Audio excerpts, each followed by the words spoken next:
We've been fostering now for about 5 years, and it's a passion of my wife that wanted to do fostering for a long time and kind of asked me to do it, and I went along with it, and I'm glad I did now because it's really rewarding. We've had 3 children of our own. We felt that it was the right time to start fostering. Lots of discussion with our own children, and everyone was happy with the idea. And we haven't looked back since. In 5 years we've had about 16 or 17 children, and we've loved every minute of it.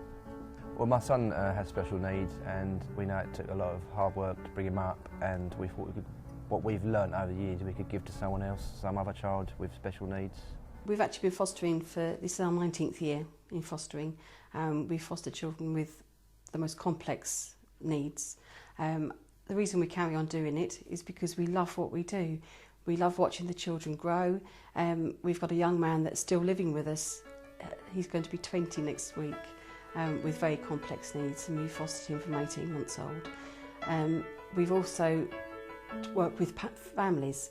So we've got a young child at the moment who will be going home because of the help and support that we've given them to work with that child to enable that to happen, and that's just the best job that you can ever do.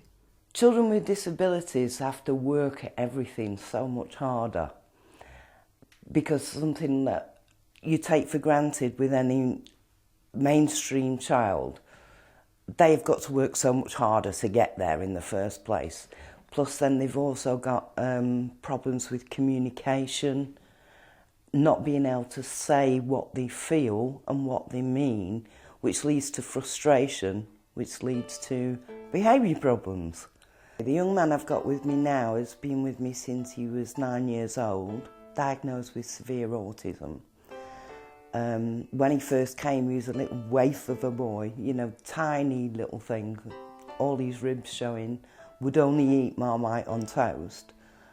I'm moving him on from that and getting him to try new foods and try different things at different times it took a lot of hard work and thinking about it and thinking about how to do things.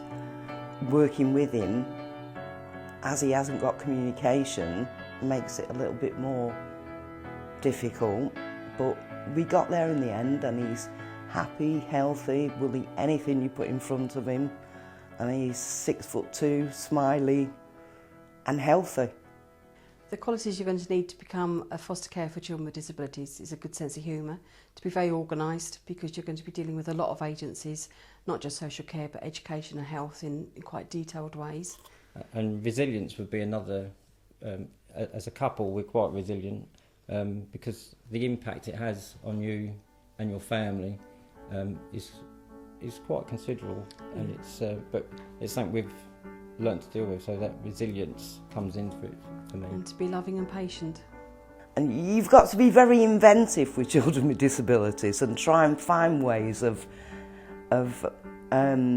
bringing them out, moving them on, you know, different things.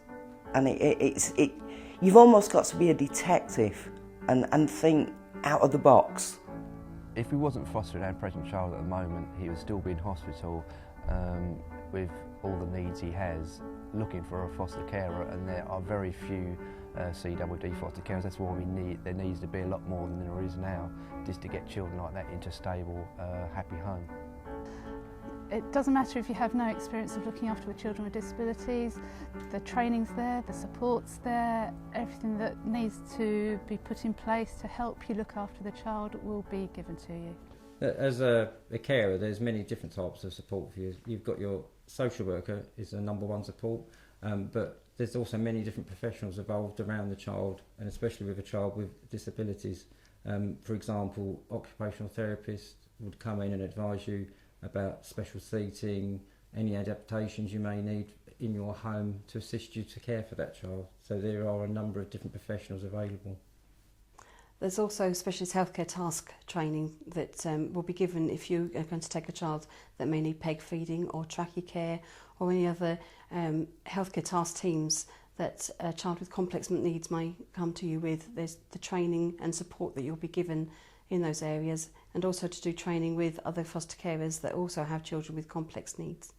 The best support I've had is from the school that my young man goes to. They've got a dedicated family worker as well as specialist teachers. Will advise you of training that you can go on. Lots of support. We've had all the support, anything he wants he gets, basically. He gets loads and loads of support. We have night staff in the evening. We have respite, because we need respite regularly, just to take our own kids out, just to have a bit of rest from all the medications and everything. The support is always there. There's always someone there on the telephone. The social worker we have is absolutely brilliant. Anything we want, we just phone her up and she tries to arrange. The training we have been given has really made us very, very confident in everything that we do with our child.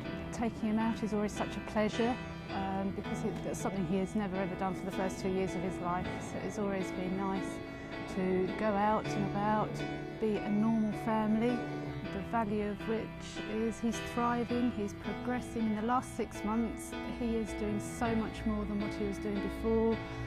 We are just very happy to be looking after him, and if anybody else is thinking of doing it, we would thoroughly recommend it. You get so much from it, pleasure, and the first time the child smiled was fantastic. Although he's got a tracheostomy, he laughs silently, so he giggles and his shoulders go, and it just gives such pleasure to know that he's happy, that we are doing our little bit to make him happy and to live as fulfilling a life as he possibly can. If you're considering fostering children with disabilities and you're not too sure, talk to people that already are doing it. Find out as much information as you can. It's the most fantastic job. You have to be quite creative and do things that you wouldn't normally think was possible. We've learnt to sign. In our house, we don't just communicate with speech, we communicate with sign language Makaton. We also use symbols and photographs to help children to communicate that have no speech, and it works brilliantly, and it's amazing how much you can actually get out of it yourself. It's not just what you're helping the child with, but they help you as well. Fostering itself is a step to take, but children with additional needs do give you so much back.